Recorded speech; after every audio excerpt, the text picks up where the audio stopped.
Tous vos bagages sont là, mon cher confrère. Tous, docteur Farfalet. J'en ai 4 après lui.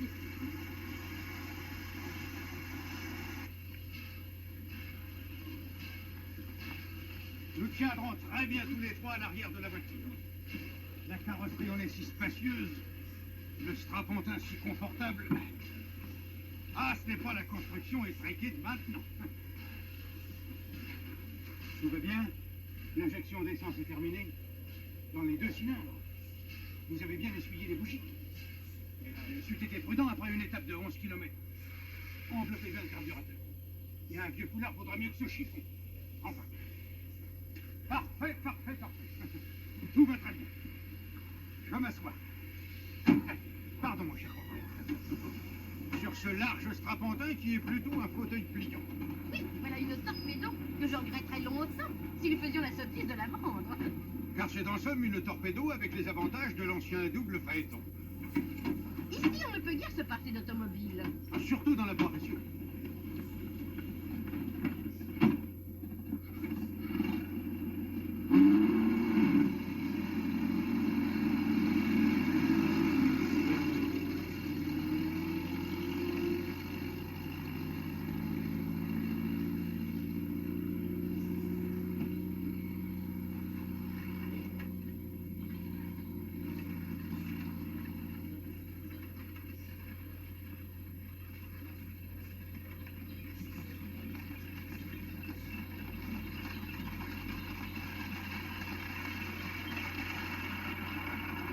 Croyez-moi, mon cher successeur, vous avez fait une bonne affaire. Oui, vous avez eu la chance de tomber sur un homme qui voulait s'offrir un coup de tête.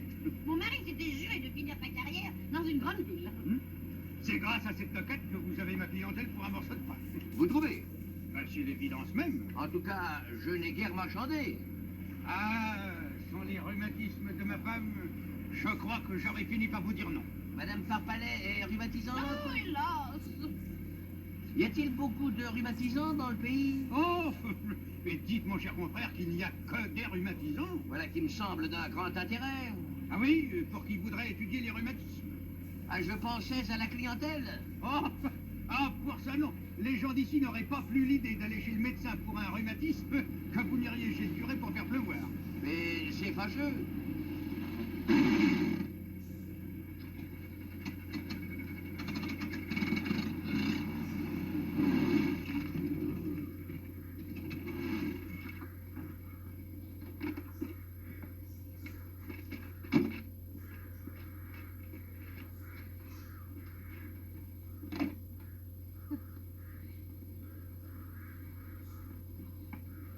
Oh, tu sais bien qu'on n'y est jamais arrivé. Heureusement que j'ai pensé à prendre mon parapluie.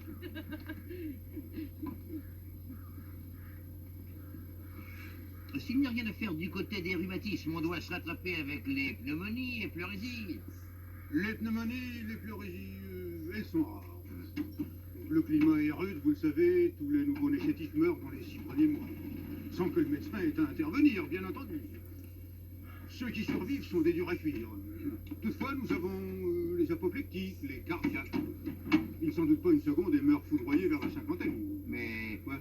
Ce n'est pas en soignant les morts subites que vous avez pu faire fortune. Oui, évidemment. Mais il nous reste d'abord la grippe.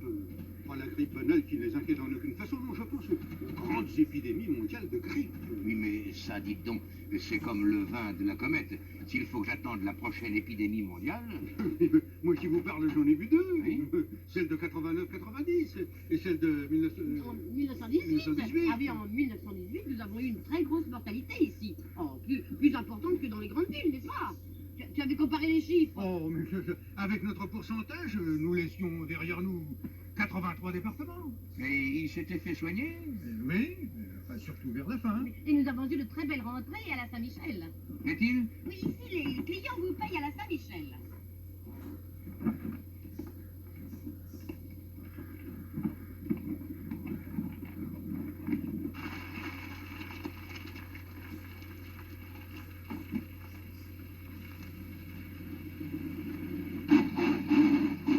Écoutez, mon cher confrère, comme le moteur repart bien. Vous voyez, nous marchons. Mais quel est le sens de cette expression? Comment? La Saint-Michel. Est-ce l'équivalent des calendes grecques ou de la Saint-Glaglin? Et qu'allez-vous penser, mon cher confrère, Saint-Michel est une des dates les plus connues du calendrier. Elle correspond à la fin septembre. Et nous sommes au début d'octobre. Eh ben vous, au moins, vous avez su choisir votre moment pour vendre.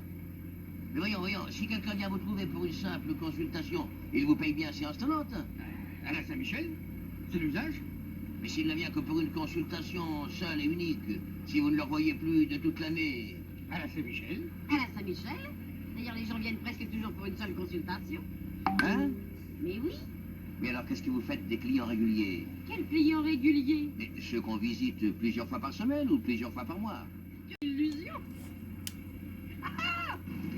Arrêtez! Arrêtez!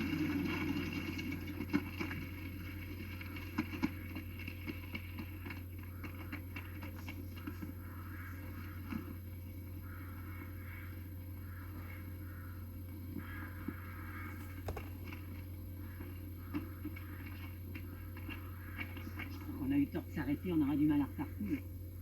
Oui. Eh bien, nous pourrions profiter de ce petit arrêt pour faire quelques pas. Et jouir de la vue. Oui.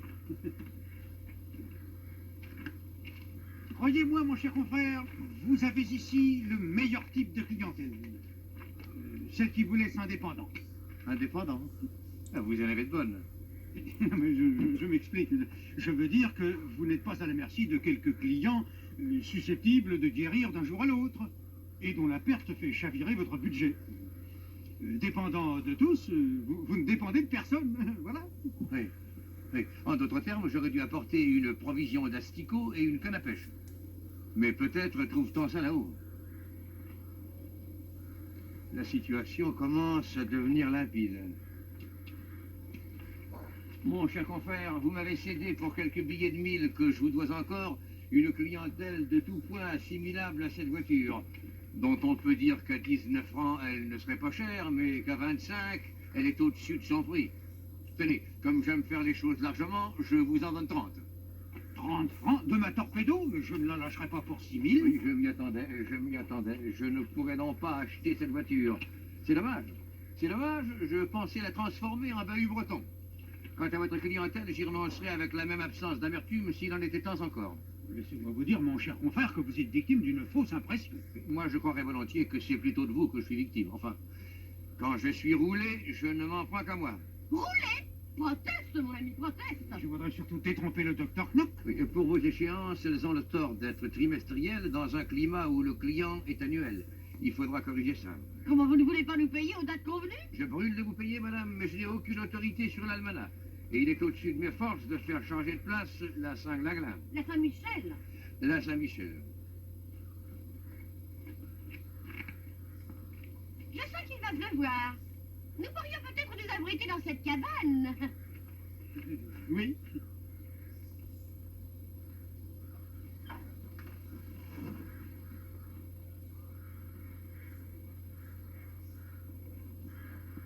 Asseyez-vous.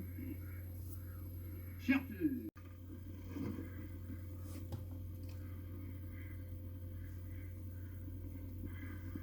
Asseyez-vous. certes, la médecine est un riche terroir, mais les moissons ne vivent pas tout seuls. Vos rêves de jeunesse vous ont un peu leurré. Votre propos, mon cher confrère, fourmille d'inexactitude. D'abord, j'ai 40 ans. Mes rêves, si j'en ai, ne sont pas des rêves de jeunesse. Soit, mais vous n'avez jamais exercé. Autre erreur. Ne m'avez-vous pas dit que vous veniez de passer votre thèse l'été dernier? Mais oui, 32 pages. Sur les prétendus états de santé. Avec cette épigraphe que j'ai attribuée à Claude Bernard, les gens bien portants sont des malades qui s'ignorent. Nous sommes d'accord, mon cher confrère. Sur le fond de ma théorie? Non, sur le fait que vous êtes un débutant. Pardon, mes études sont en effet toutes récentes, mais mon début dans la pratique de la médecine date de 20 ans. Et vous avez pratiqué sans titre? Et clandestinement? À la face du monde, au contraire, et non pas dans un trou de province, mais sur un espace d'environ 7000 kilomètres. Je ne comprends pas. C'est pourtant simple. Il y a une vingtaine d'années, ayant dû renoncer à l'étude des langues romanes, j'étais vendeur aux Dames de France de Marseille. Rayon des cravates. Je perds mon emploi. En me promenant sur le port, je vois annoncer qu'un vapeur de 1700 tonnes à destination des Indes demande un médecin. le grade de docteur n'étant pas exigé. Qu'auriez-vous fait à ma place? Mais... rien, sans doute. Oui, vous n'aviez pas la vocation. Moi, je me suis présenté. Mais comme j'ai horreur des situations fausses, j'ai déclaré en entrant, messieurs, je pourrais vous dire que je suis docteur, mais je ne suis pas docteur. Et je vous avouerai même quelque chose de plus grave, je ne sais pas encore quel sera mon sujet de thèse. Ils me répondent qu'ils ne tiennent pas au titre de docteur et qu'ils se fichent complètement de mon sujet de thèse. Si bien qu'il nous est resté à peine 3 minutes pour régler la question des honoraires. Mais vous n'aviez réellement aucune connaissance? Entendons-nous, depuis mon enfance, j'ai toujours lu avec passion les annonces médicales et pharmaceutiques des journaux, ainsi que les prospectus intitulés « Mode d'emploi » que je trouvais enroulés autour des boîtes de pilules et des flacons de sirop qu'achetaient mes parents. Dès l'âge de 9 ans, je savais par cœur des tirades entières sur l'exonération imparfaite du constipé. Ces textes m'ont rendu familier de bonheur avec le style de ma profession. Ma méthode actuelle en est sortie. Vous avez une méthode? Je serais curieux de la connaître. Je ne fais pas de propagande. Excusez-moi. Je crois que je ferais bien de démonter aussi le carburateur. Mais faites. Comme notre conversation se prolonge, j'ai dit à ce garçon d'effectuer son nettoyage mensuel de carburateur. Mais oui, mais bon. Mais, quand vous avez été sur votre bateau, comment vous allez vous tirer? Les 2 dernières nuits, avant de m'embarquer, je les ai passées à réfléchir. Mes 6 mois de pratique à bord m'ont servi à vérifier mes conceptions. Vous aviez beaucoup de gens à soigner? L'équipage et 7 passagers, de conditions très modestes. 35 personnes en tout. C'est un chiffre. Et vous avez eu des morts? Aucun. C'était d'ailleurs contraire à mes principes. Je suis partisan de la diminution de la mortalité. Comme nous tous. À vous aussi, tiens, je n'aurais pas cru. Bref, j'estime que malgré toutes les tentations contraires, nous devons travailler à la conservation du malade. Il y a du vrai dans ce que dit le docteur. Et des malades, vous en avez eu beaucoup? 35. Ah, tout le monde alors? Ben oui, tout le monde. Et comment le bateau a-t-il pu marcher? Un petit roulement à établir. Mais dites donc, maintenant, vous êtes bien réellement docteur? Je suis bien réellement et bien doctoralement docteur. Et vous pensez appliquer vos méthodes ici? Évidemment, je préférerais une grande ville. Saint-Maurice a combien d'habitants? 3500 dans l'agglomération, je crois, et près de 6000 dans la commune. Et l'ensemble du canton? Le double au moins. La population est pauvre. Très à l'aise, au contraire, et même riche. Il y a de grosses fermes. Beaucoup de gens vivent de leur rente et des revenus de leur domaine. Terriblement avare, d'ailleurs.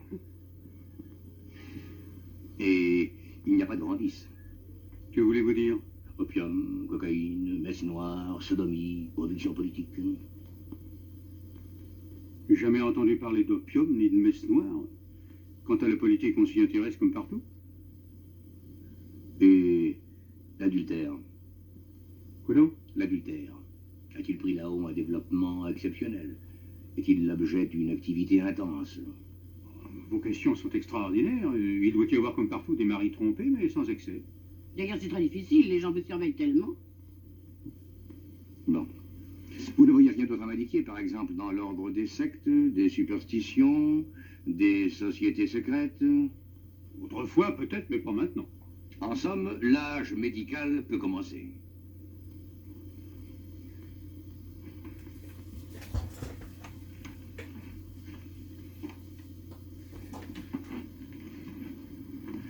Mon cher confrère, j'ai l'impression que vous avez gâché là-haut une situation magnifique. C'est couvert d'or que vous en deviez repartir, les fesses calées sur un matelas d'obligation. Vous, madame, avec 3 rangs de perles au cou, tous deux à l'intérieur d'une étincelante limousine, et non pas sur ce monument des premiers efforts du génie moderne. Revenez tout de même dans 3 mois pour la première échéance.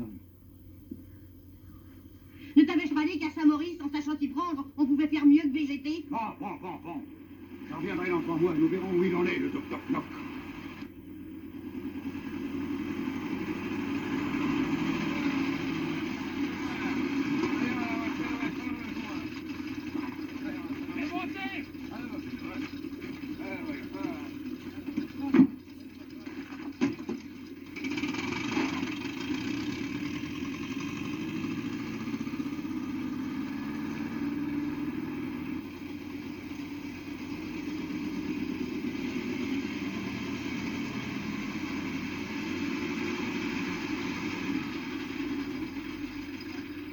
C'est ici. Merci. Y a pas de quoi.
Alors, ce plafond. Ça sera fini dans pas longtemps.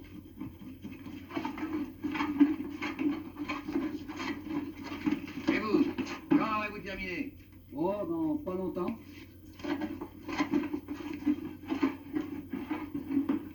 Mais c'est pourquoi tout ça? C'est pour les malades. Vous êtes un vrai docteur, vous.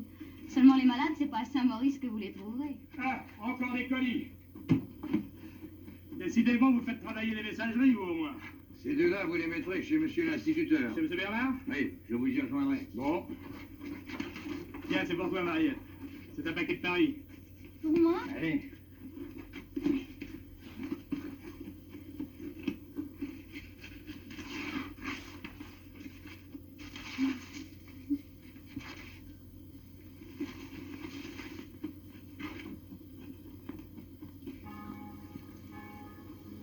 Il paraît que le docteur Knock est sorti de chez lui.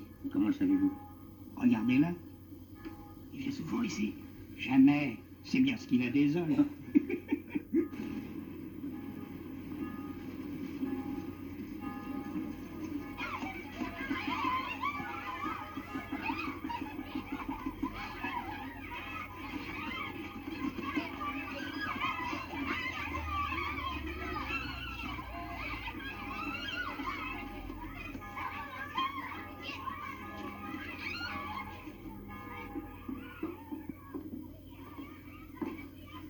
Bonjour, monsieur Bernard. Je ne vous dérange pas trop? Non, non, docteur, non. D'ailleurs, c'était à moi de vous rendre visite le premier.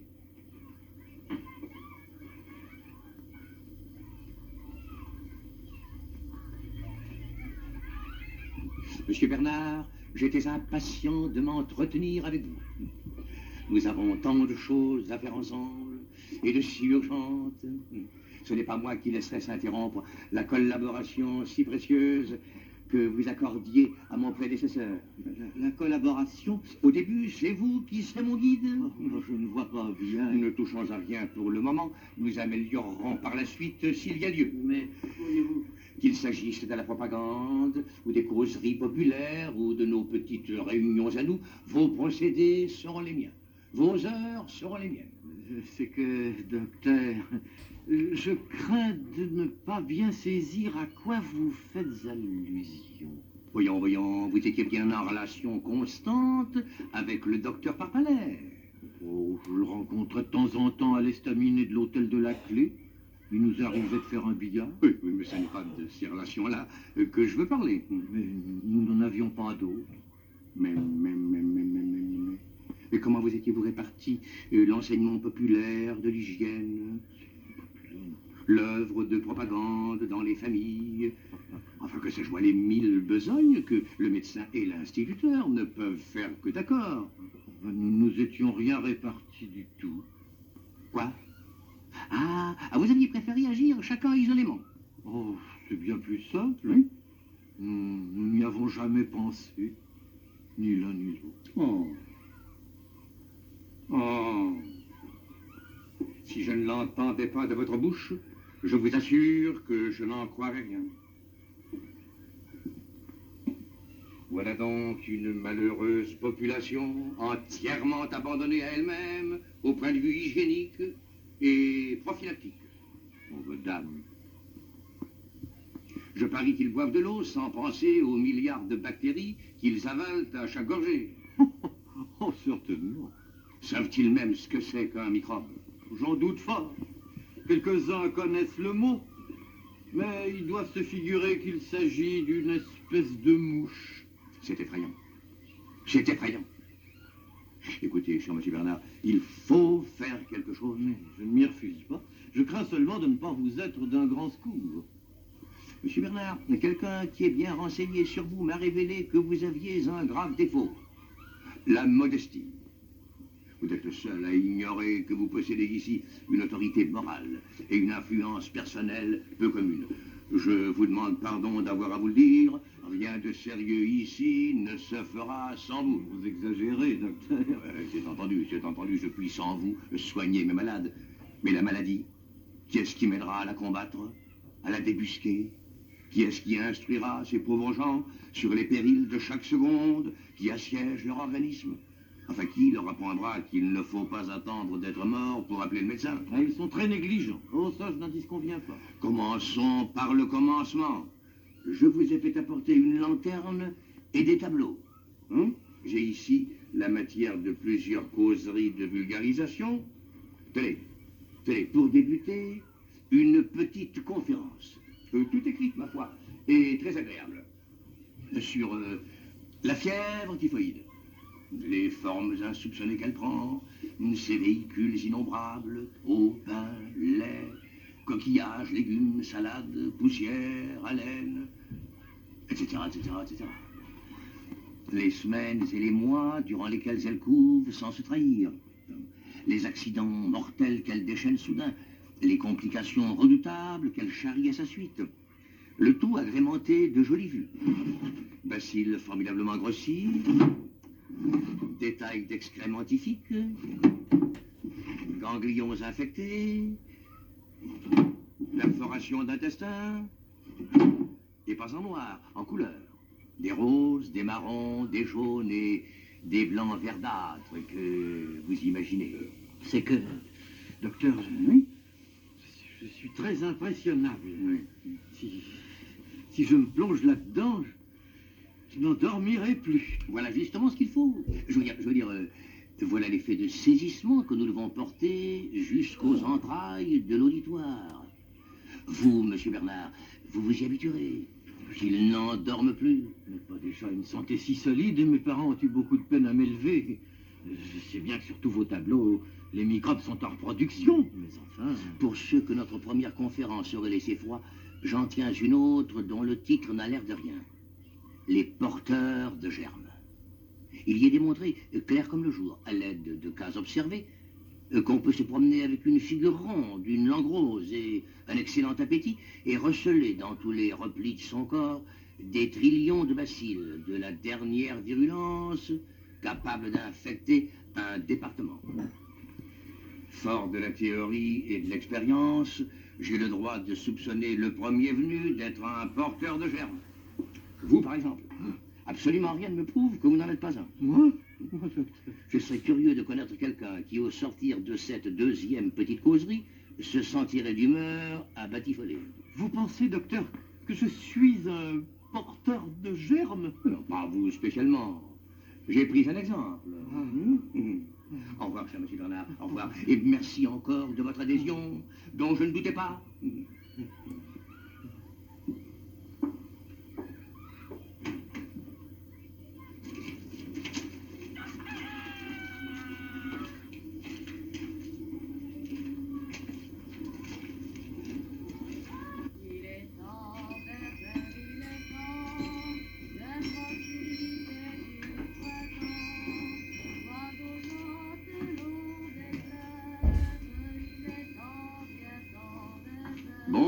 cher monsieur Mousquet. Bonjour, docteur.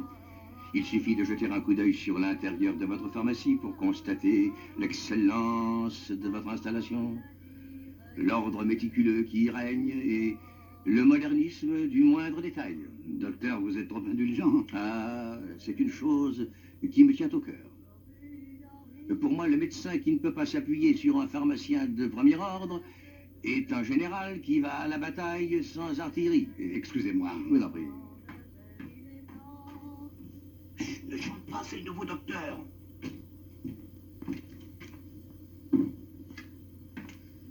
Je suis heureux de voir que vous appréciez l'importance de la profession.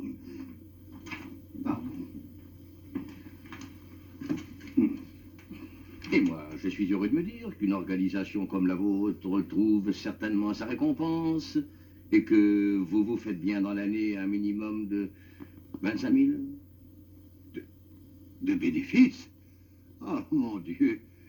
Si j'en faisais seulement la moitié. Mais savez-vous bien que c'est scandaleux? Et dans ma pensée, le chiffre de 25 000 était un minimum. Mais vous n'avez pourtant pas de concurrents. Aucun, après de Saint-Lieu à la ronde. Jadis, vous n'auriez pas eu d'histoire fâcheuse, une distraction, 50 grammes de laudanum en place d'huile de ricin, ceci vite fait. Pas le plus minime incident, je vous prie de le croire, en 20 années d'exercice. Alors, j'aurais pu former d'autres hypothèses. Mon prédécesseur aurait-il été au-dessous de sa tâche? C'est une affaire de point de vue. Le docteur Parpalet est un excellent homme. Nous avions les meilleures relations privées, mais on ne ferait pas un gros volume avec le recueil de ces ordonnances. Vous l'avez dit. Quand je rapproche tout ce que je sais de lui maintenant, j'en arrive à me demander s'il croyait à la médecine. Ce que vous me dites m'affecte plus que je le voudrais. Nous avons, cher monsieur Mousquet, deux des plus beaux métiers qu'on connaisse. N'est-ce pas une honte que de les faire peu à peu déchoir du haut degré de puissance et de prospérité où nos devanciers les avaient mis? Le mot de sabotage me vient aux lèvres. Oui, certes. Toute question d'argent à part. Bien entendu, bien entendu. Dans un canton comme celui-ci, nous devrions, vous et moi, ne pas pouvoir suffire à la besogne. C'est juste. Je pose en principe que tous les habitants de ce canton sont, ipso facto, nos clients désignés. Tous? Bon, c'est beaucoup demandé. Je dis tous. Il est vrai qu'à un moment ou l'autre de sa vie, chacun peut devenir notre client par occasion. Par occasion? Pas du tout. Client régulier, client fidèle. Encore faut-il qu'il tombe malade. Tomber malade. Vieille notion qui ne tient plus devant les données de la science actuelle. La santé n'est qu'un mot qu'il n'y aurait aucun inconvénient à rayer de notre vocabulaire. Pour ma part, je ne connais que des gens plus ou moins atteints de maladies plus ou moins nombreuses, à évolution plus ou moins rapide. En tout cas, c'est une très belle théorie. Théorie profondément moderne, cher monsieur Mousquet, réfléchissez-y. Et toute proche parente de l'admirable idée de la nation armée qui fait la force de nos États. Vous êtes un penseur, vous, docteur Knop. Et les matérialistes auront beau soutenir le contraire, la pensée mène le monde. Oui. Écoutez-moi. Je suis peut-être présomptueux, d'amères désillusions me sont peut-être réservées, mais si dans un an, jour pour jour, vous n'avez pas gagné les 25 000 francs nets qui vous sont dus, si Madame Mousquet n'a pas les robes, les chapeaux et les bas que sa condition exige, je vous autorise à venir me faire une scène chez moi, et je tendrai les 2 jours pour que vous m'y déposiez chacun un soufflet. Cher docteur, je serais un ingrat si je ne vous remerciais pas avec effusion, et un misérable si je ne vous aidais pas de tout mon pouvoir. Bien.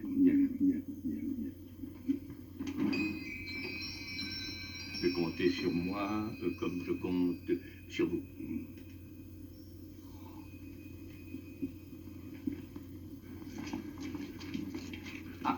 Encore une question. Est-ce qu'il y a un tambour de ville? Oui, il y a un homme qui fait des annonces en public. La municipalité le charge de certains avis. Merci.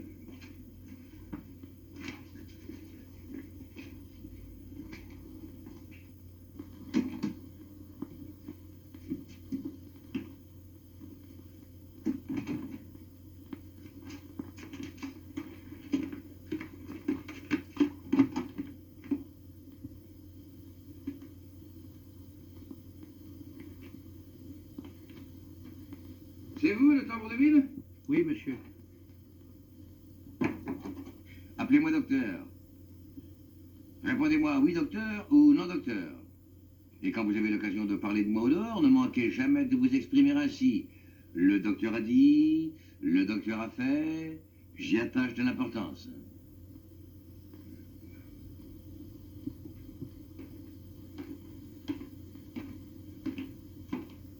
Merci. Quand vous parliez entre vous du docteur Parpalet, de quel terme vous serviez-vous? Oh, ben nous disions, c'est un brave homme, mais il est pas bien fort. Ce n'est pas ce que je vous demande. Disiez-vous le docteur? Ah non, nous disions monsieur Parpalet, ou le médecin, ou encore Ravachol. Et pourquoi Ravachol? Un surnom qu'il avait, j'ai jamais su pourquoi. Et vous ne le jugiez pas très fort? Bon, pour moi, il était bien assez fort. Mais pour d'autres, il paraît que non. Tiens.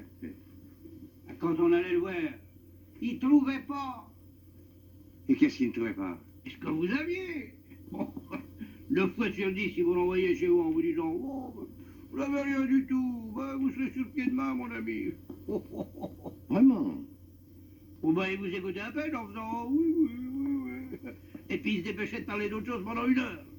Par exemple, de son automobile. Oh. Comme si on venait pour ça. Et puis il vous a dit qu'il allait remettre de 4 sous. Quelquefois une simple tisane. Oh. Non, mais vous pensez bien que les gens qui paient 8 francs pour une consultation n'aiment pas trop qu'on leur a dit qu'à remettre de 4 sous. Oh. Et le plus bête, il n'a pas besoin du médecin pour boire une camomille. Ce que vous m'apprenez me fait réellement de la peine. Mais je vous ai appelé pour un renseignement. Quel prix demandiez-vous au docteur Parpalet quand il vous chargeait d'une annonce? Mais il me chargeait jamais d'une annonce. Qu'est-ce que vous me dites depuis 30 ans qu'il était là? Mais pas une seule annonce en 30 ans, je vous le jure. Oh, vous devez avoir oublié. Mais non. Je ne puis pas vous croire. Oh.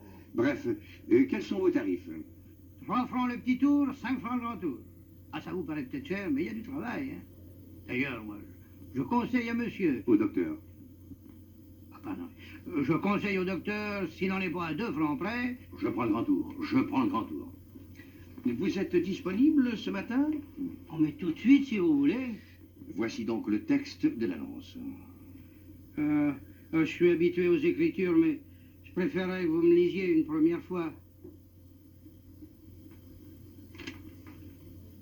Le docteur Knock, successeur du docteur Parpalet, présente ses compliments à la population de la ville et du canton de Saint-Maurice, et a l'honneur de lui faire connaître que, dans un esprit philanthropique... Hein?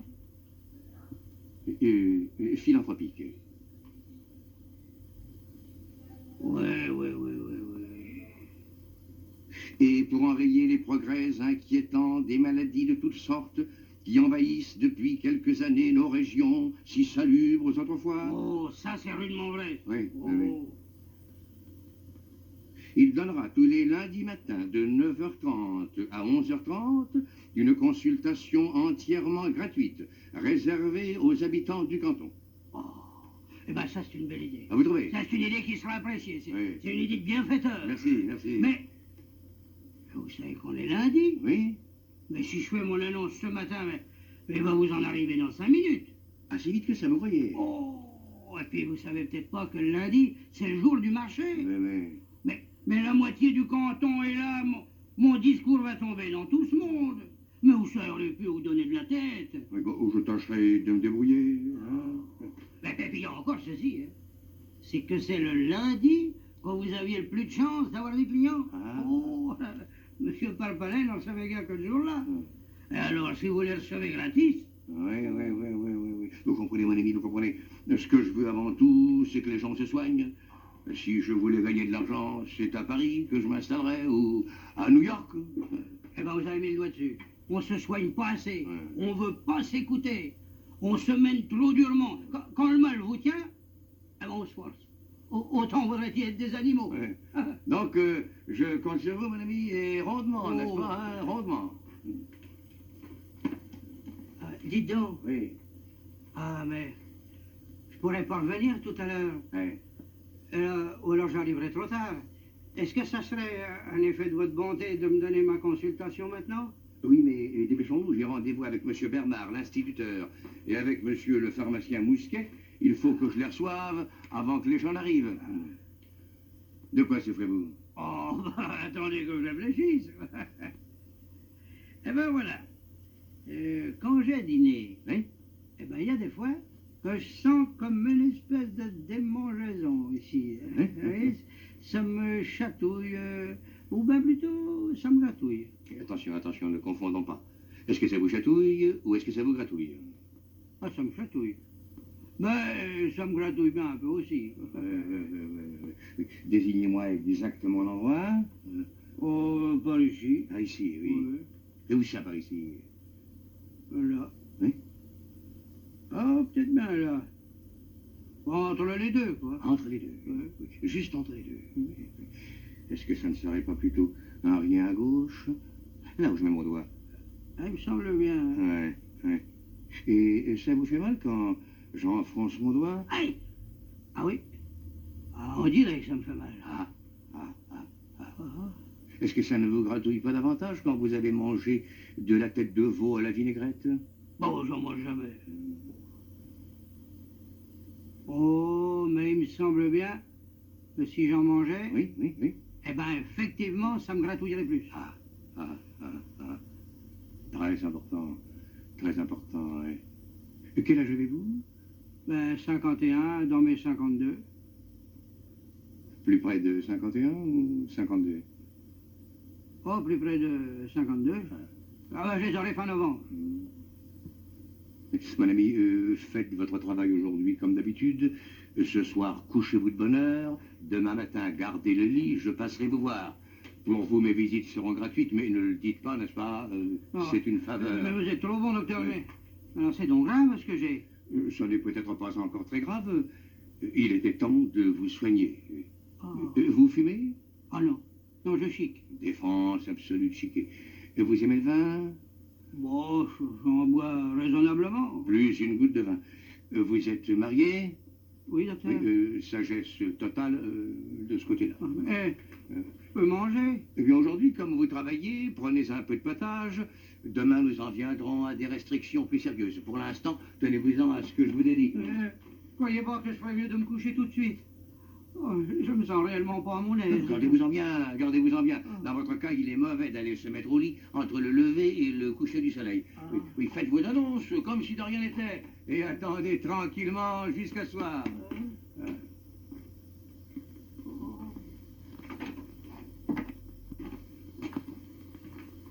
Eh ben, qu'est-ce qui vous arrive? Oh là là.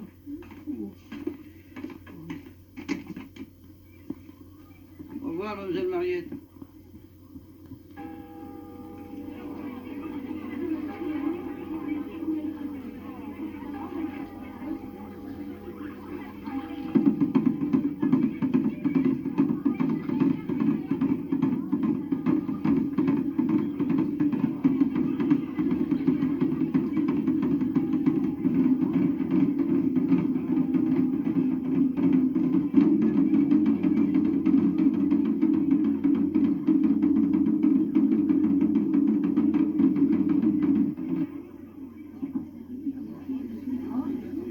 Mariette? Prévenez les nouveaux arrivants qu'après 11h30, je ne puis plus recevoir personne. Au moins en consultation gratuite. C'est vous qui êtes la première, madame?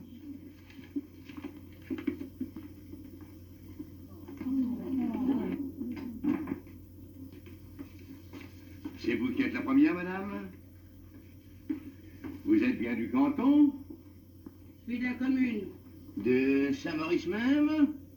Nous habitons sur la grande ferme qui est sur la route de Luchère. Ah, Elle vous appartient? Oui.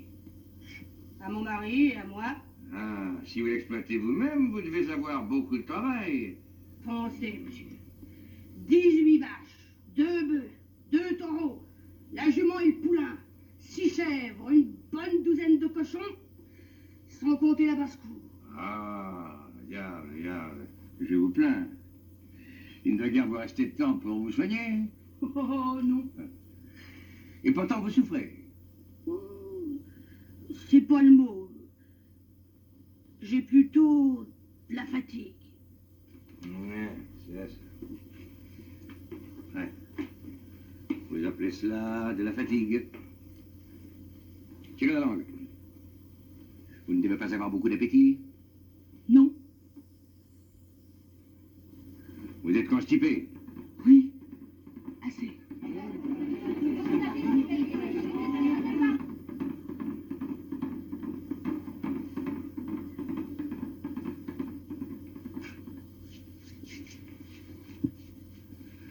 Respirez.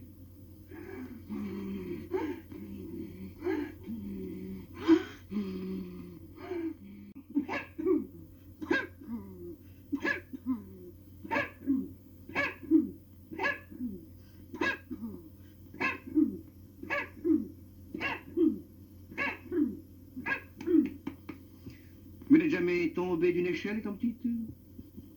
Je ne me souviens pas. Vous n'avez jamais mal ici le soir en vous couchant? Une espèce de courbature? Oui. Des fois. Essayez de vous rappeler. Essayez de vous rappeler. Ce devait être une grande échelle. Ça se peut bien.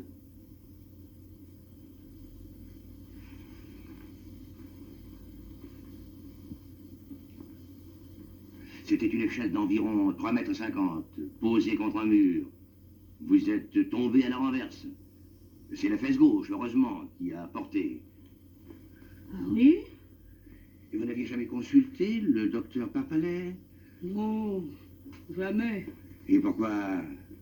Il donnait pas de consultation gratuite. Ouais. Asseyez-vous, asseyez-vous, asseyez-vous.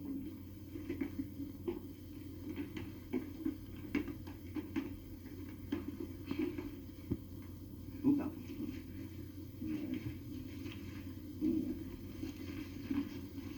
Voilà.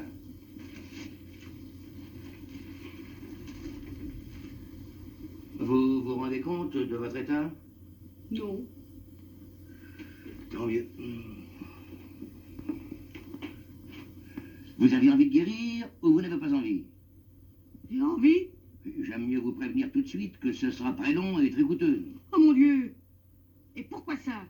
Parce qu'on ne guérit pas en 5 minutes un mal qu'on traîne depuis 40 ans. Depuis 40 ans. Oui, depuis que vous êtes tombé de votre échelle. Et combien est-ce que ça me coûterait? Qu'est-ce que valent les veaux actuellement? Oh, ça dépend des marchés et de la grosseur. Ben, on peut guère en avoir de propre à moins de 400 ou 500 francs. Et les cochons gras? Oh, il y en a qui font plus de 1000. Eh bien, ça vous coûtera à peu près 2 cochons et 2 veaux. Oh là là. Près de 3000 francs. Eh oui, eh oui. C'est une désolation. Jésus-Marie. Si vous aimez mieux faire un pèlerinage, je ne vous empêche pas. Oh, un pèlerinage, ça revient cher aussi. Et ça réussit pas souvent. Qu'est-ce que je peux donc avoir de si terrible que ça? Je vais vous l'expliquer en 1 minute au tableau noir.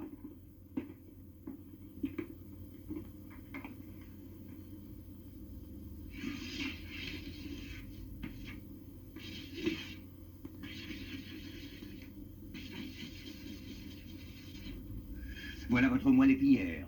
Oui, en coupe, très schématiquement, n'est-ce pas? Vous reconnaissez ici votre faisceau de Turc et ici votre colonne de Clark. Et vous me suivez? Eh bien, quand vous êtes tombé de l'échelle, votre Turc et votre Clark ont glissé en sens inverse de quelques dixièmes de millimètre. Vous me direz que c'est très peu, évidemment, mais c'est très mal placé. Et puis vous avez ici un tiraillement continu qui s'exerce sur les multipolaires. Remarquez que vous ne mourrez pas du jour au lendemain. Vous pouvez attendre. Oh là là, j'ai bien eu du malheur de tomber de cette échelle. Je me demande même s'il ne vaudrait pas mieux laisser les choses comme elles sont. L'argent est si dur à gagner, tandis que les années de vieillesse, on en a bien toujours assez. Pour le plaisir qu'elle donne. Et en faisant ça plus grossièrement, Oui, oui. vous pourriez pas me guérir à moins cher? À condition que ça soit bien fait tout de même. Ouais. Ce que je puis vous proposer, c'est de vous mettre en observation. Ça ne vous coûtera presque rien. Oui. Au bout de quelques jours, vous vous rendrez compte par vous-même de la tournure que prendra le mal et vous vous déciderez. Oui. C'est ça. Bien. Vous allez rentrer chez vous. Vous êtes venu en voiture? Non. À pied. Il faudra tâcher de trouver une voiture. Vous vous coucherez en arrivant. Une chambre où vous serez seul autant que possible. Faites fermer les rideaux et les volets pour que la lumière ne vous gêne pas. Défendez quand vous parle. Aucune alimentation solide pendant une semaine. Un verre d'eau de Vichy toutes les 2 heures. Et en rigueur, une moitié de biscuit.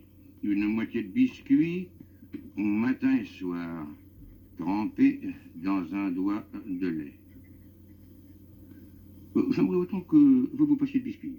Vous ne direz pas que je vous ordonne des remèdes coûteux, hein? À la fin de la semaine, nous verrons comment vous vous sentez.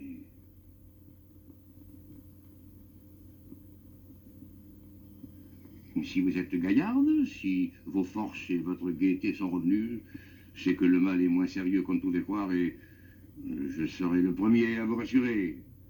Si au contraire vous éprouvez une faiblesse générale, des lourdeurs de tête et une certaine paresse à vous lever, l'hésitation ne sera plus permise et nous commencerons le traitement. C'est convenu? Comme vous voudrez. Je rappelle mes prescriptions sur ce bout de papier.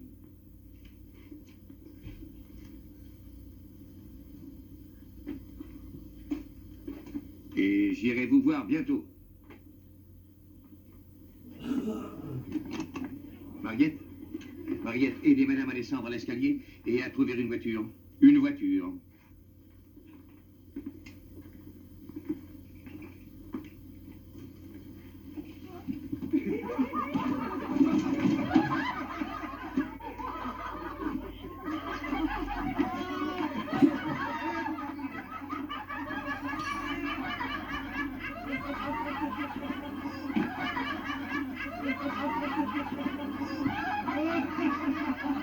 Vous êtes bien étonné, docteur, de me voir ici. Un peu étonné, madame. Vous vous dites peut-être que c'est l'un des jolis résultats du graphie actuel.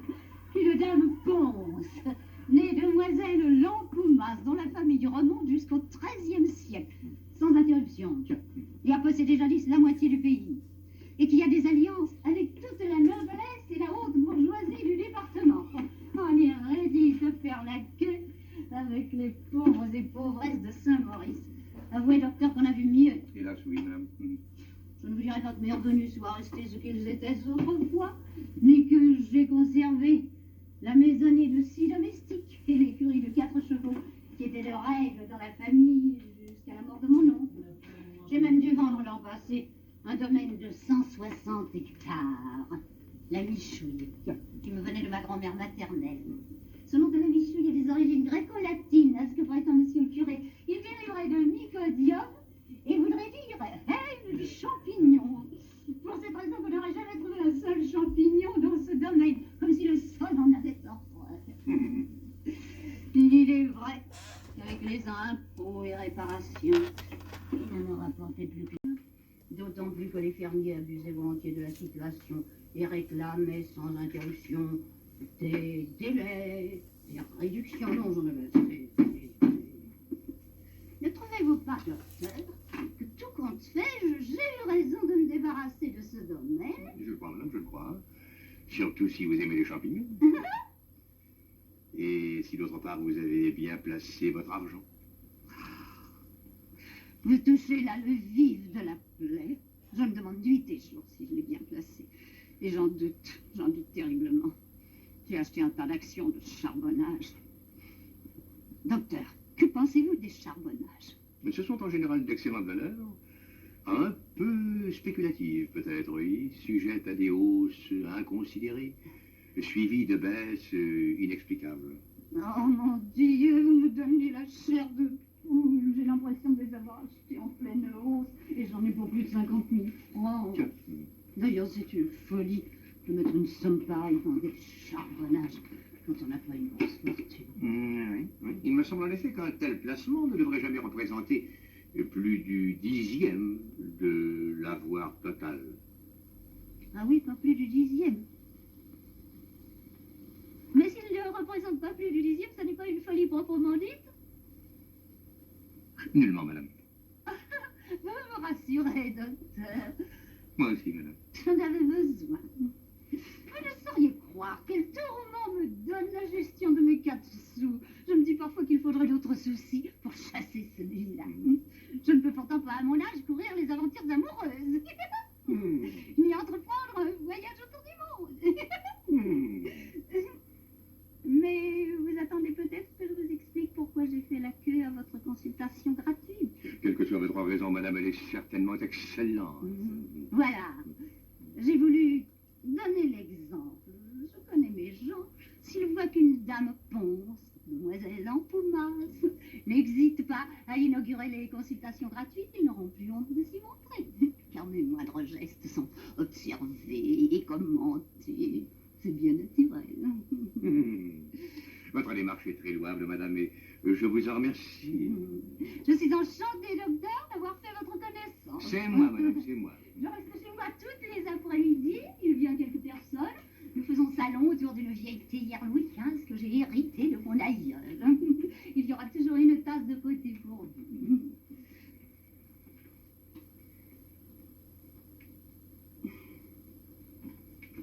Vous savez que je suis réellement très tourmentée avec mes locataires et mes titres.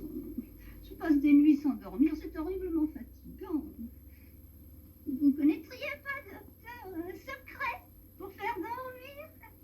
Il y a longtemps que vous souffrez d'insomnie? Très longtemps. Vous en aviez parlé au docteur Parpalais? Oui, plusieurs fois. Et que vous a-t-il dit? De lire chaque soir 3 pages du Code civil. Tiens, C'était une plaisanterie, le docteur n'a jamais pris la chose au sérieux. peut-être a-t-il eu tort, car il y a des cas d'insomnie dont la signification est d'une exceptionnelle gravité. Ah, vraiment? L'insomnie peut être due à un trouble essentiel de la circulation intracérébrale, et particulièrement à une altération des vaisseaux dites en tuyaux de pipe.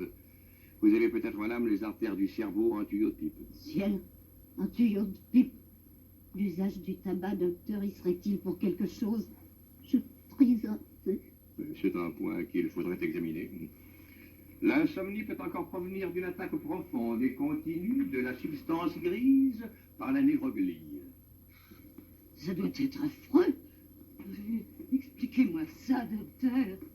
Et représentez-vous un crabe, ou un poulpe, ou une gigantesque araignée en train de vous grignoter, de vous suçoter et de vous déchiqueter doucement la cervelle. Ah, il y a de quoi s'évanouir d'horreur. Voilà certainement ce que je dois avoir, je le sens bien. Docteur, je vous en prie, tuez-moi tout de suite. Une piqûre. Non, ne m'abandonnez pas. Je me sens glissée au dernier degré de l'épouvante. Ça doit être absolument incurable, immortel. Mais non. Ah, il y a un espoir de guérison. Mais oui, elle est longue.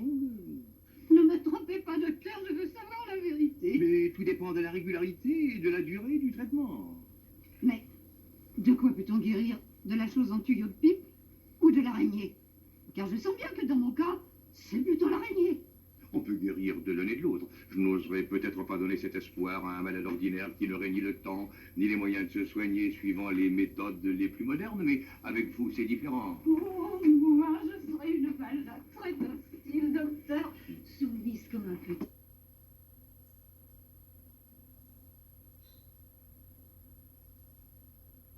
Docteur, soumise comme un petit chien. Je passerai partout où il le faudra, surtout si ce n'est pas trop douloureux. Mais aucunement douloureux, puisque c'est à la radioactivité que l'on fait appel.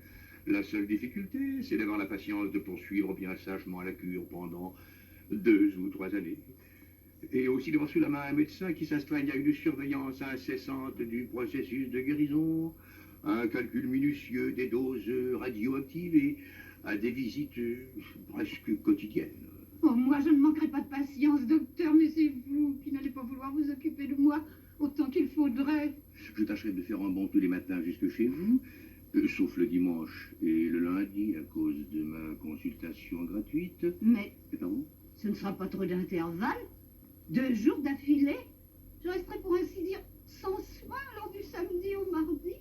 Je vous laisserai des instructions détaillées, n'est-ce pas? Et puis, quand je trouverai une minute, je passerai le dimanche matin ou le lundi après-midi. Oh, tant mieux, tant mieux. Et qu'est-ce que je dois faire tout de suite? Rentrez chez vous, gardez la chambre, j'irai vous voir demain matin et je vous examinerai plus à fond. Mais je n'ai pas de médicaments à prendre aujourd'hui? Si.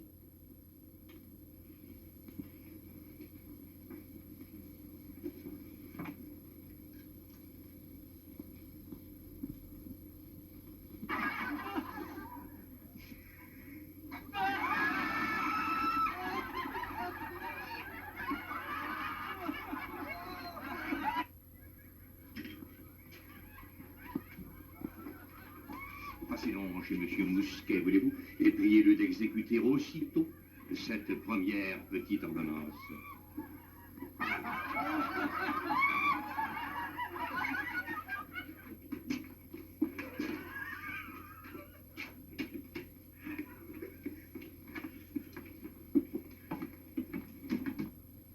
Quelle est la première personne? Lequel de vous deux? Tous les deux. Et vous n'allez pas passer ensemble? Si. Si. Je ne puis pas vous recevoir tous les deux à la fois, choisissez.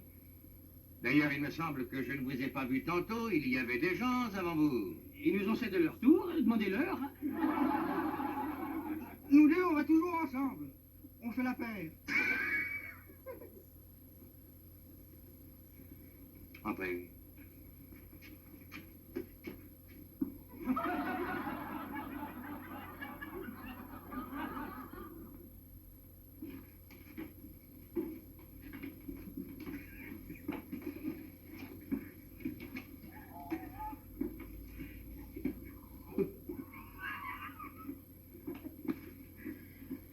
Déshabillez-vous.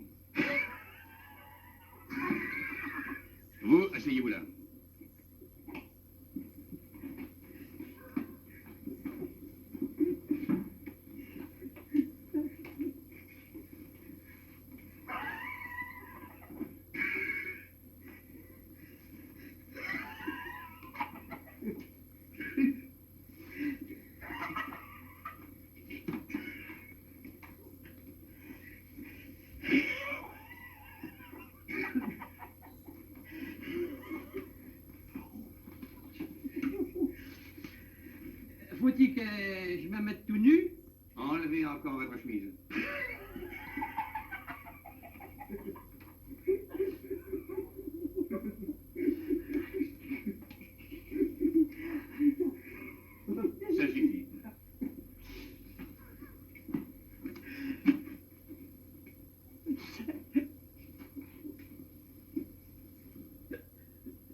Étendez-vous là-dessus.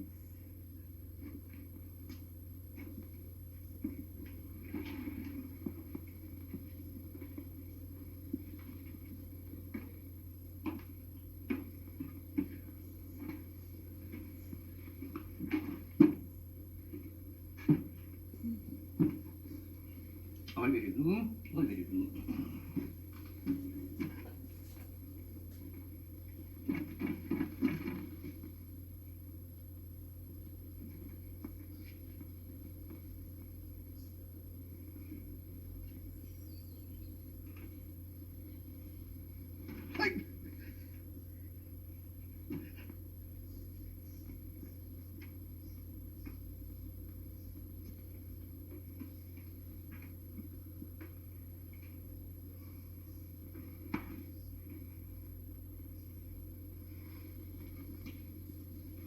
Allongez le bras. Allongez le bras.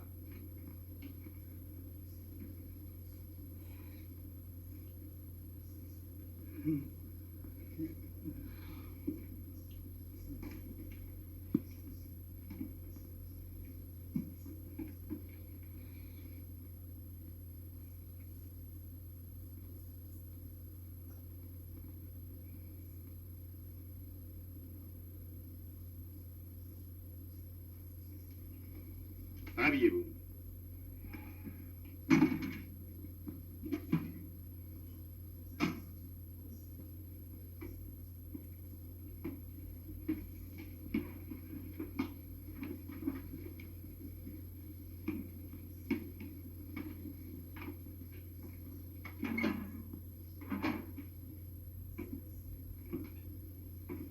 Vous aviez encore votre père? Non, il est mort. De mort subite? Oui, C'est ça.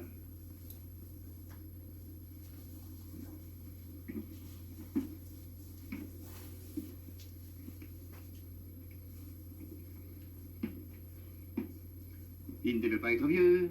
non, 49 ans. Si vieux que ça.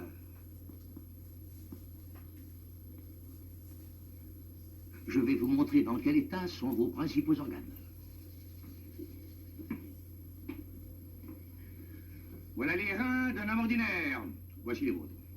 Voici votre foie. Voici votre cœur.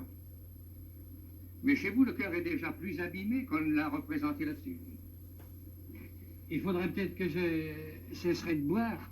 Vous ferez ce que vous voudrez. Est-ce qu'il y a des remèdes à prendre? Ce n'est guère la peine. À vous maintenant. Si vous voulez, monsieur le docteur, je reviendrai à une consultation payante. Tout à fait inutile. À vous maintenant. J'ai rien, moi, monsieur le docteur. Qu'est-ce que vous en savez? Je me porte bien, monsieur le docteur. Alors pourquoi êtes-vous venu? Pour accompagner mon camarade. Il n'était pas assez grand pour venir tout seul? Allez, déshabillez-vous. Non, non, je reviendrai, monsieur le docteur. Je reviendrai. Je reviendrai demain.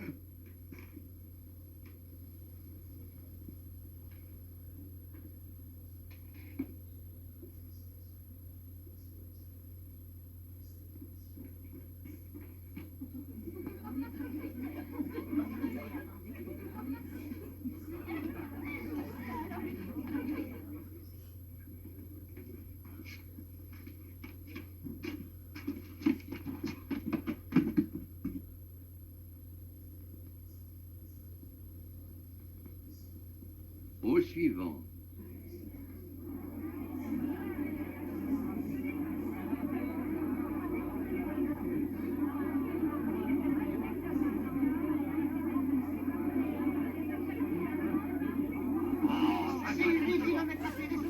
Nous appelons pas, voyons, nous appelons pas. Il se passe que l'homme a besoin d'un famille et d'un préparateur et du téléphone. Viens, occupe-toi des clients. Moi, il faut que je travaille dans mon laboratoire. Mais vous en faites une taille. Mais qu'est-ce qu'il y a, mon brave? Oh, ne m'en parlez pas. Voilà, lui pour lui, je voudrais peut-être plus. Mais qu'est-ce qu'ils vont faire à la fanfare sans vous? Je me le demande. Un premier trombone, ça ne se remplace pas comme ça. Ils vont être obligés de remettre la fête à plus tard. Non, messieurs, la fête ne sera pas retardée. Pourtant, la maladie, on peut le dire, s'est acharnée sur la fanfare. Mais les microbes ont été vaincus par la médecine. Monsieur Albouze, notre premier trombone, a pu être remis sur pied grâce au docteur Knock, le jour même où le deuxième trombone a dû prendre le lit. Et les répétitions n'ont pas été interrompues. Et quand notre deuxième piston a dû garder la chambre, le docteur Knock a rendu la santé à notre premier piston qui depuis quelques jours ne se sentait pas bien. Et aujourd'hui, si nous devons, hélas, déplorer l'absence de notre premier flûtiste, nous pouvons en revanche saluer le retour de notre deuxième flûtiste enfin rétabli. Et la répétition aura lieu. À mon commandement, 1, 2...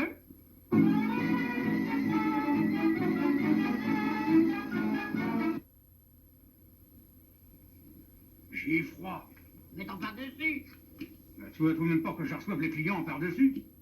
Les clients, quels clients? Mais tu oublies que c'est aujourd'hui jour de consultation? T'as entendu?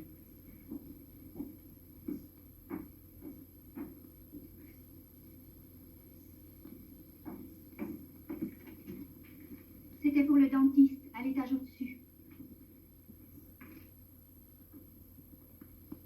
Il n'y a que les créanciers qui se trompent pas l'étage. Eh bien, soit. Je passe à l'action.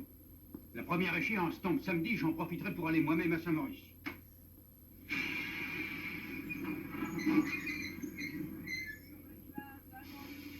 Hôtel de la Clé, en voiture.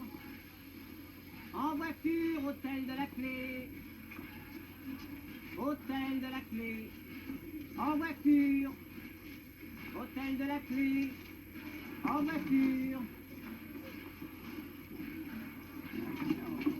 Hôtel de la Clé en voiture. Alors, livraison. Au revoir, M. Barpalet. Au revoir, mon brave.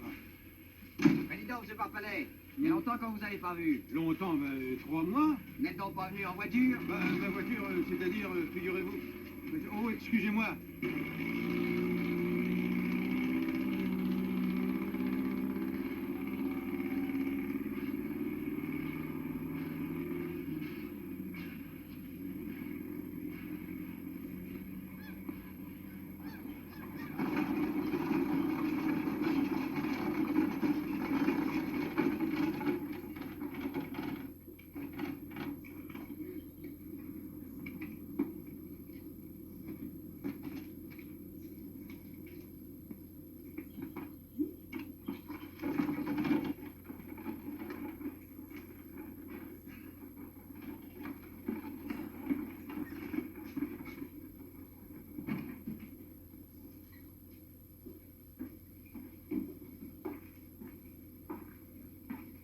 Mademoiselle, Monsieur, vous demandez? je voudrais voir la patronne. Pourquoi, monsieur? Pour qu'elle m'indique ma chambre. Je ne sais pas, moi. Vous êtes un des malades annoncés? Je ne suis pas un malade, mademoiselle, je suis un médecin. Ah, vous venez assister le docteur. Le fait est qu'il en aurait besoin.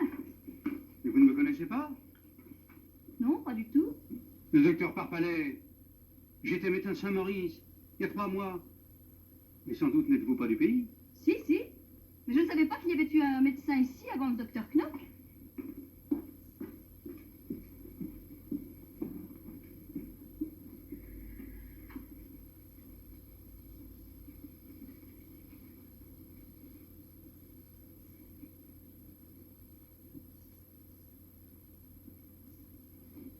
Mais qu'est-ce qu'il vient faire? Pour reprendre sa place, je pense. Consulté probable. Et j'ai que le 9 et le 14 de disponible. Je garde le 9 pour la dame de Livron. Je mets la dame de Saint-Marcelin au 14. Oh, je suis très ennuyée. Vous tâcherez de vous débrouiller. Moi, j'ai à m'occuper de mes malades. Oh non, non, expliquez-lui que je n'ai plus de chambre. Je peux pas faire ça moi-même. Désolé, patronne. J'ai à recueillir les urines du 5 et du 8, les crachats du 2, la température du 1, du 3, du 12, du 17, du 18 et le reste. J'ai pas envie de me faire engueuler. Bonjour, Madame Rémy. Je m'excuse d'entrer de cette façon, mais je suis un vieil ami de la maison. Bonjour, monsieur Parpalet. Vous ne venez pas pour loger, au moins? Mais si, Eh ben, le voilà bien. Je n'ai plus de chambre. mais c'est donc jour de foire aujourd'hui. Non, non, jour ordinaire. Et toutes vos chambres sont occupées un jour ordinaire? Mais qu'est-ce que c'est que ce monde-là? Des malades, pardon. Des malades. Oui, enfin, des gens qui suivent un traitement. Et pourquoi loge-t-il chez vous? Parce qu'il n'y a pas d'autre hôtel à Saint-Maurice. Oh, vous savez, ils ne sont pas pas tellement à plaindre chez nous en attendant notre nouvelle installation. Ils reçoivent tous les soins sur place, hein, et toutes les règles de l'hygiène moderne sont observées. Mais d'où sortent-ils? Les malades? Oh, mais depuis quelque temps, ils en viennent un peu partout. Au début, c'était des gens de passage. Mais je ne comprends pas. Oui, des voyageurs qui se trouvaient à Saint-Maurice pour leurs affaires. Ils entendaient parler du docteur Knock, et à tout hasard, ils allaient le consulter, sans bien se rendre compte de leur état. Mais ils avaient comme le pressentiment de quelque chose. Et si leur bonne chance ne les avait pas conduits à Saint-Maurice, hein, oh là là là là, plus d'un serait mort à l'heure qu'il est. Mais pourquoi serait-il mort? Comme ils ne se doutaient de rien, ils auraient continué à boire, à manger, enfin, je ne sais pas, moi, faire son autre prudence. Pardon. Et tous ces gens-là sont restés ici? Et en revenant de chez le docteur Knock, ils se dépêchaient de se mettre au lit et ils commençaient à suivre le traitement. Bon, aujourd'hui, ce n'est déjà plus pareil. Les gens que nous recevons ont entrepris le voyage exprès. L'ennui, c'est que nous manquons de place. Nous allons faire construire. Alors, J'ai perdu 100 grammes. eh bien, vous voyez, la diète vous réussit. C'est extraordinaire. Cet hôtel a pris une physionomie singulière. En effet, ça doit vous paraître extraordinaire à vous. S'il fallait que vous meniez la vie du docteur Knock, je crois que vous crieriez grâce. Et quelle vie mène-t-il donc? Oh, une vie de forçat. Je suis sûr qu'il y arrive plus d'une fois de déjeuner d'un sandwich. C'est exactement mon cas à Lyon. Ah, ici pourtant vous aviez su vous organiser une petite vie tranquille. Vous vous rappelez vos parties de billard dans l'estaminet? Il faut croire que de mon temps, les gens se portaient mieux. Ah, ne dites pas cela, monsieur Cartalet. Les gens n'avaient pas l'idée de se soigner, c'est tout différent. Les choses ont changé, Dieu merci. Noémie, Oui, où sont les verres avant tout, s'il vous plaît? pour le 17? Mais ici, voyons. Enfin, si les gens en ont assez d'être bien portants, et s'ils veulent s'offrir le luxe d'être malades, ils auraient tort de se gêner. En tout cas, personne ne vous laissera dire que le docteur Knock est intéressé. Faut pas raconter non plus qu'ils découvrent des maladies aux gens qui n'en ont pas. Moi, la première, je me suis peut-être fait examiner 10 fois depuis qu'il vient quotidiennement à l'hôtel. Il m'a toujours dit de ne pas me tourmenter, que je n'avais qu'à bien manger et bien boire. Et pas question de lui faire accepter un centime, hein. La même chose pour monsieur Bernard, l'instituteur, qui s'était mis en tête qu'il était porteur de germes et qu'il n'en vivait plus. Pour le rassurer, le docteur Knock a été jusqu'à lui analyser 3 fois ses excréments. Ah, en revenant, ma foi, il y a si longtemps que vous nous avez quittés. Si longtemps? Non, 3 mois. C'est vrai, 3 mois. Ça me semble prodigieux. Excusez-moi, nous sommes terriblement surmenés. Ainsi, vous n'avez pas de chambre pour moi. Et non, vous voyez bien. Bon. Je repartirai ce soir.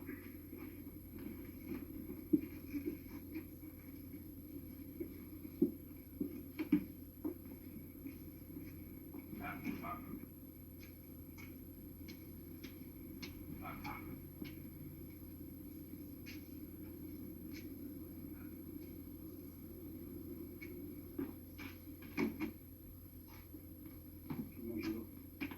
Vous mariez.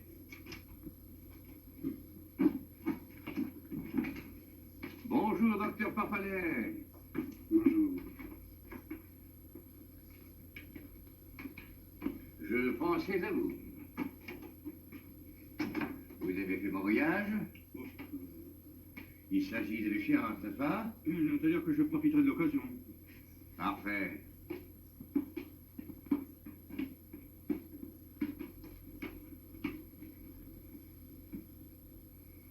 Pardon.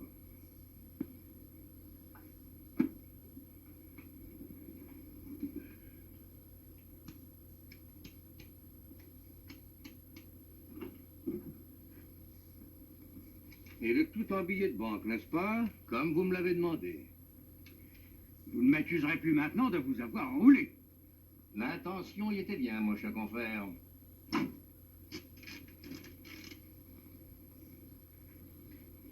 Vous ne nierez pas que je vous ai cédé le poste et que le poste valait quelque chose. Oh, vous auriez pu rester, nous nous serions à peine gênés dans l'autre.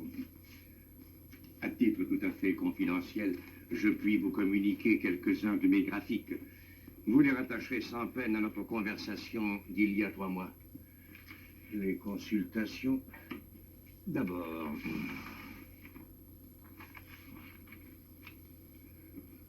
Cette courbe exprime les chiffres hebdomadaires. Nous partons de votre chiffre à vous, que j'ignorais, et que j'ai fixé approximativement à 5. 5 consultations par semaine? Dites le double hardiment, mon cher confrère. Soit. Voici mes chiffres à moi. Et bien entendu, je ne compte pas les consultations gratuites du lundi. Mi-octobre, 30. Fin octobre, 90. Fin novembre, 128. Fin décembre, je n'ai pas encore fait le relevé, mais nous dépasserons 150. D'ailleurs, faute de temps, je dois désormais sacrifier la courbe des consultations à celle des traitements. Par elle-même, la consultation ne m'intéresse qu'à demi. C'est un art un peu rudimentaire, une sorte de pêche au filet. Mais le traitement, c'est de la pisciculture. Pardonnez-moi, mon cher confrère, mais vos chiffres sont rigoureusement exacts. Rigoureusement. En une semaine, il a pu se trouver dans le canton de Saint-Maurice 150 personnes qui se soient dérangées de chez elles pour venir faire la queue, en payant, à la porte du médecin. On ne les y a pas amenés de force, ni par une contrainte quelconque. Il n'y a fallu ni la troupe, ni les gendarmes. C'est inexplicable. Passons à la courbe des traitements. Début d'octobre. Début d'octobre, c'est la situation que vous me laissiez. Malades en traitement régulier à domicile, 0. Oh, N'est-ce pas? Fin octobre, 32. Fin novembre, 121. Fin décembre, notre chiffre se tiendra entre 245 et 250.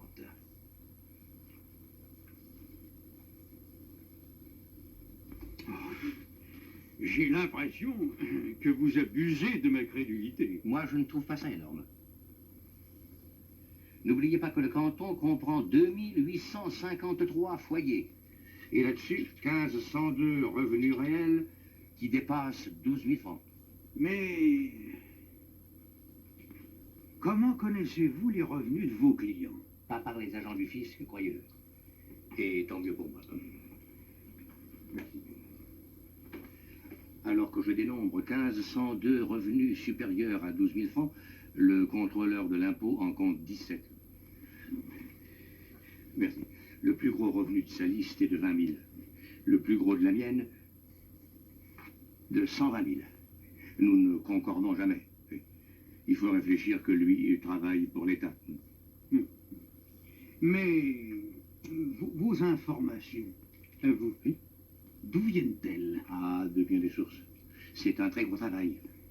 Presque tout mon mois d'octobre y a passé. Et je le révise constamment. Regardez ceci. C'est joli, n'est-ce pas? On dirait une carte du canton. C'est cela, oui. Mais que signifient tous ces petits drapeaux? C'est la carte de la pénétration médicale. Chaque petit drapeau indique l'emplacement d'un malade régulier. Il y a un mois, vous auriez pu voir ici une énorme tache grise, la tache de Chabrière. Chabrière? Oui, Chabrière, oui, du nom du hameau qui en formait le centre. Mon effort des dernières semaines a porté principalement là-dessus. Aujourd'hui, la tache n'a pas disparu, mais elle est morcelée, n'est-ce pas? On la remarque à peine. Vous êtes un homme étonnant. Merci, merci. Mais me permettez-vous de me poser une question tout haut? Oui, je vous en prie. Si je possédais votre méthode, Oui. si je la tenais bien en main, comme vous, s'il ne me restait qu'à la pratiquer, est-ce que je n'éprouverais pas un scrupule? Répondez-moi. Et c'est à vous de répondre, il me semble. Remarquez que je ne tranche rien, je soulève un point excessivement délicat. Je voudrais vous comprendre mieux. Vous allez dire que je donne dans le rigorisme et que je coupe les cheveux en 4. Mais est-ce que dans votre méthode, l'intérêt du malade n'est pas un peu subordonné à l'intérêt du médecin? Docteur Parpalet, vous oubliez qu'il y a un intérêt supérieur à ces deux-là. Lequel? Celui de la médecine. C'est le seul dont je me préoccupe. Oui.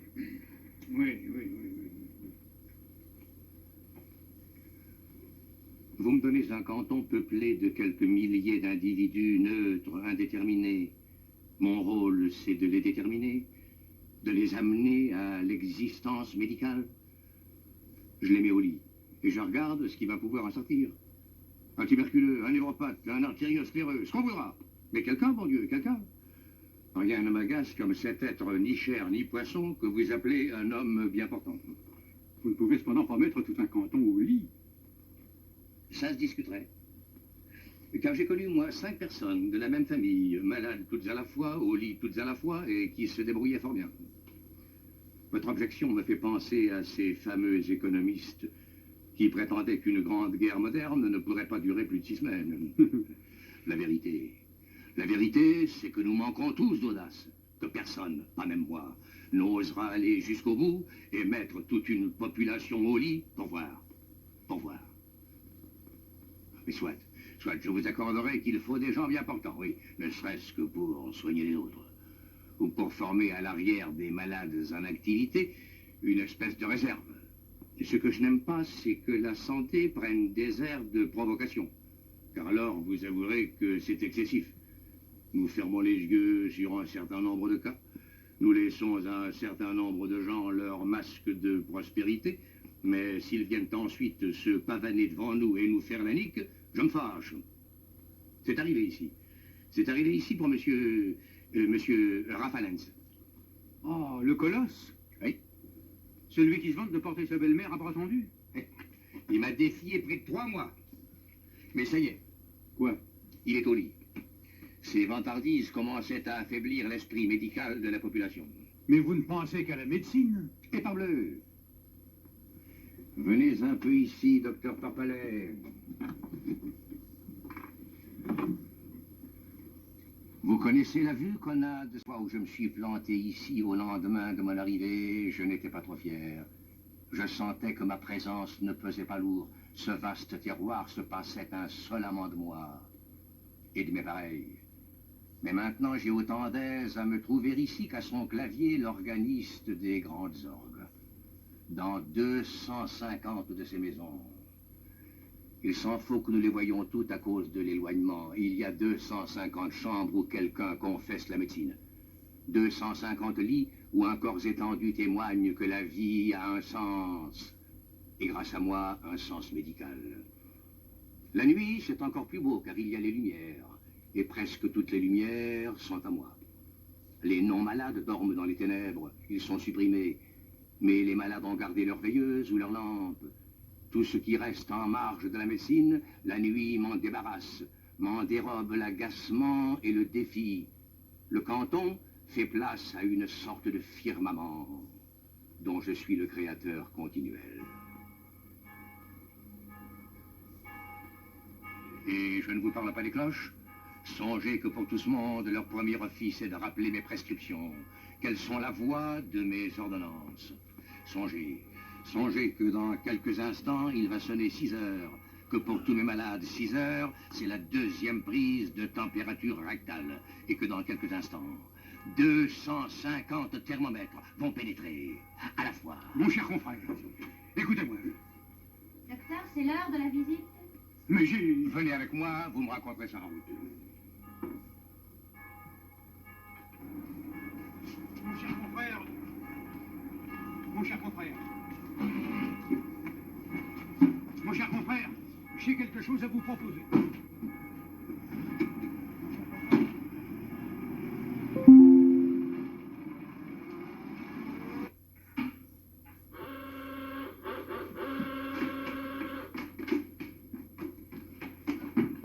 Le docteur!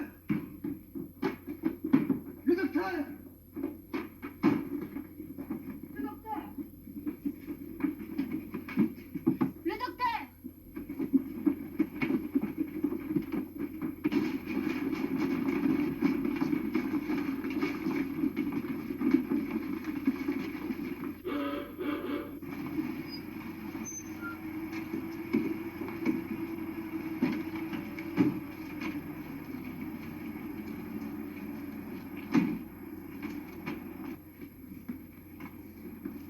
Madame Rémy, tout est prêt pour la visite? Nous vous attendions, docteur. Eh bien, allons-y.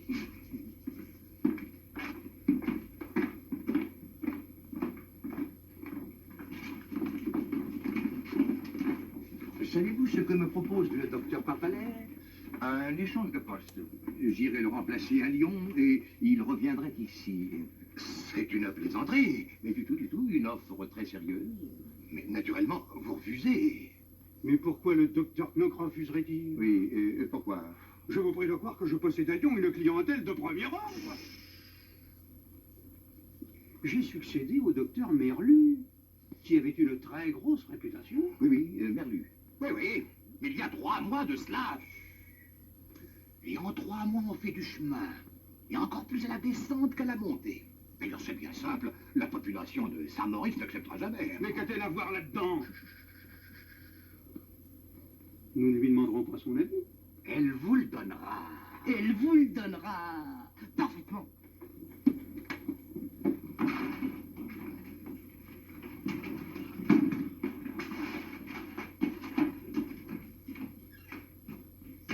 Les porteurs de germes. On peut se promener dans la vie avec une figure rose, une langue belle et un excellent appétit.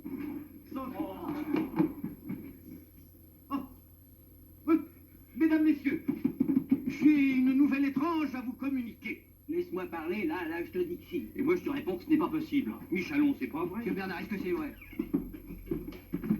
Ah, Madame Rémy, prenez une bonne nouvelle. Le docteur Knock nous quitte et Monsieur Parpalet revient. Ah mais non. Ça je vous jure que ça ne se fera pas. Alors il faudra qu'il vous enlève de lui. Et on arrête en plane. Parce que j'avertirai les gens et on ne vous laissera pas partir. On crèvera plutôt les pneus de votre voiture. On sera content de te revoir de temps en temps. Mais tu devrais comprendre tout de même. Quant à vous, monsieur Parpalet, si c'est pour ça que vous êtes venu, j'ai le regret de vous rappeler que je ne dispose plus d'une seule chambre. Et quoi que nous soyons le 4 janvier, vous serez dans l'obligation de coucher dehors. Oh, sans aller jusque-là. Si, il faut aller jusque-là. Bien. L'attitude de ces gens envers un homme qui leur a consacré 25 ans de sa vie est un scandale. Oh, écoute, je t'assure. Non. S'il n'y a plus de place à Saint-Maurice que pour le charlatanisme, je préfère gagner honnêtement mon pain, à Lyon. Honnêtement et d'ailleurs largement. Docteur Knock, je repars ce soir. Vous ne nous ferez pas cet affront, mon cher confrère. Madame Rémy, dans la surprise d'une nouvelle, d'ailleurs inexacte, et dans la crainte où elle était de laisser tomber ses assiettes, n'a pu garder le contrôle de son langage. Ses paroles ont trahi sa pensée. Vous voyez maintenant que sa vaisselle est en sécurité. Madame Rémy a retrouvé sa bienveillance naturelle, et ses yeux n'expriment plus que la gratitude que partage toute la population de Saint-Maurice pour vos 25 années d'apostolat silencieux. Sûrement ça, monsieur Parpalet a toujours été un très brave homme. Et il tenait sa place aussi bien qu'un autre. Donc nous pouvions nous passer de médecins. Oui, ce n'était ennuyeux que lorsqu'il y avait une épidémie. Car vous ne me direz pas qu'un vrai médecin aurait laissé mourir tout ce monde au temps de la grippe espagnole. Oh, un vrai médecin. Quelle chose il faut s'entendre dire. Alors vous croyez, Madame Rémy, qu'un vrai médecin peut combattre une épidémie mondiale? À peu près comme le garde champêtre peut combattre un tremblement de terre.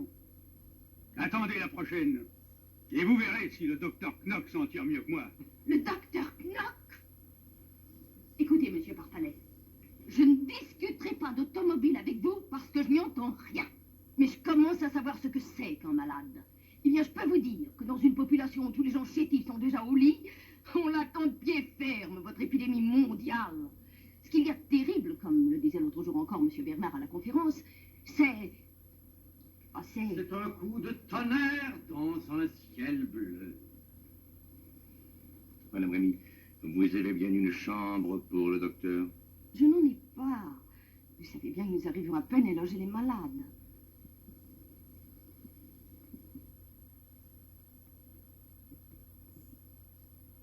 Mais si je vous disais que le docteur n'est pas en état de repartir dès cet après-midi, et que médicalement parlant, un repos d'une journée au moins lui est nécessaire. Ah, ce serait autre chose. Mais Monsieur Parpalet n'est pas venu consulter. Serait-il venu consulter que la discrétion professionnelle m'empêcherait peut-être de le déclarer publiquement? Mais qu'allez-vous chercher là?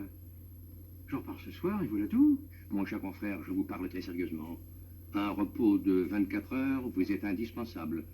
Je déconseille le départ pour aujourd'hui, Et au besoin, je m'y oppose.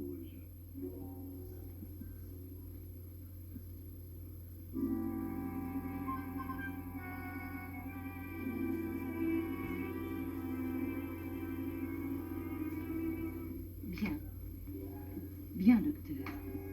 Je ne savais pas. Monsieur Parpalais aura un lit. Vous pouvez être tranquille.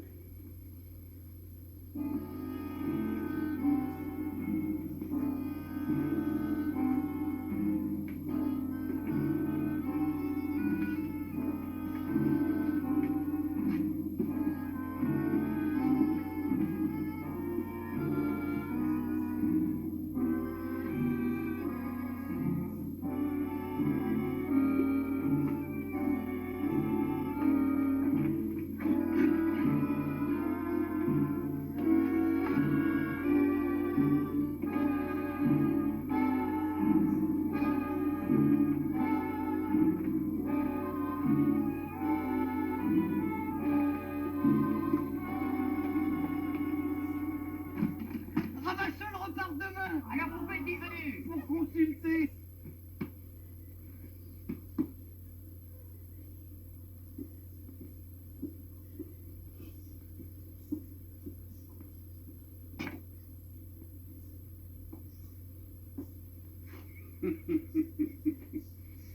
Dites donc, c'est une plaisanterie. Je vous remercie de toute façon.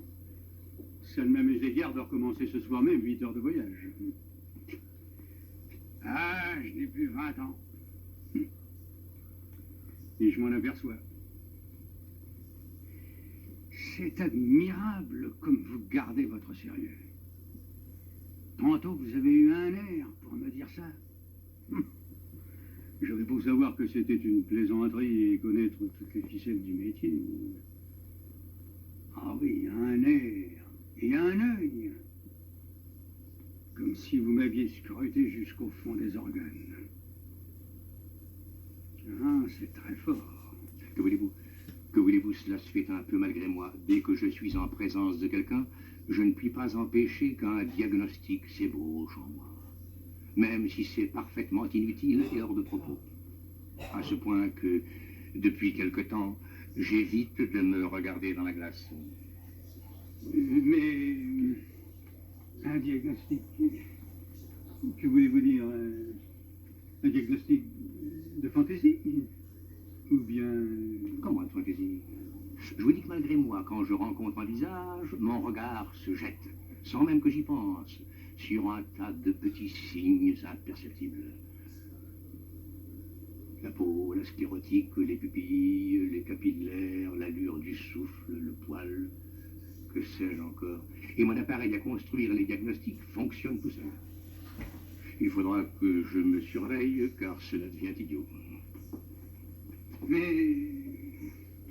c'est que... Permettez, j'insiste de manière un peu ridicule, mais... j'ai mes raisons. Quand vous m'avez dit tout à l'heure que j'avais besoin d'une journée de repos, était-ce par simple jeu ou bien... encore une fois, si j'insiste, c'est que cela répond à certaines préoccupations que je puis avoir. Oui. Je ne suis pas sans avoir observé sur moi-même telle ou telle chose depuis quelque temps. Et ne fût-ce qu'au point de vue purement théorique, j'aurais été très curieux de savoir si mes propres observations coïncident avec l'espèce de diagnostic involontaire dont vous parlez.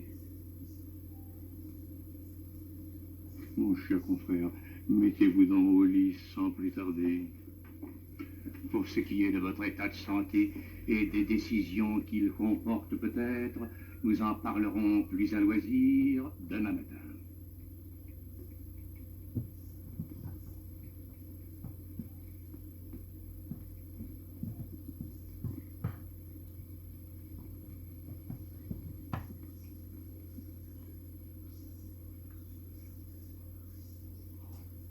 Et faudra-t-il prendre sa température? Mais bien entendu,